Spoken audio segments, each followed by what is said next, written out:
Ja sam Nevena Antić, imam 19 godina, po profesiji sam profesionalni igrač narodne igre tradicionalnog pevanja. Trenutno sam pripravnica u nacionalnom ansamblu igara i pesama Srbije Kola. I ti si me pustila. Pa vidi sad, kako je živjeti bez mene.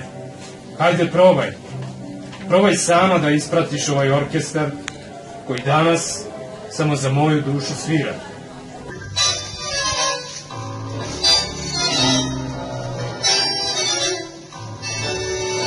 Mislim da smo pogrešili što nismo rekli ljudima da sme da se plače.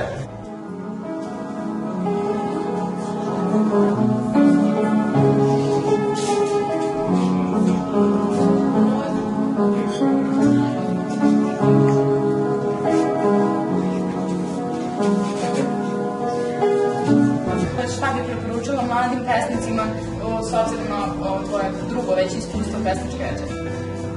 Preporučila bih da što više pišu, jer ja sam nekako sebe upoznala kroz tom pisanje, a čini mi se da su mi i drugi ljudi mnogo bolje upoznali nego što bih kroz razgovor ostalo. Nešto se baš pokvarilo.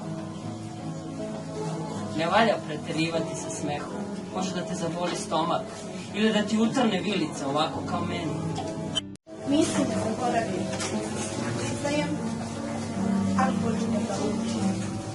Sakrila sam i par flašica Jegera da mi bude lakše i par cigareta da te zaboravim. A da li ti je značilo ovo pesničko veče, kao da li to i njima preporučuješ ili šta oni da urade s tom svojom poezijom zapravo?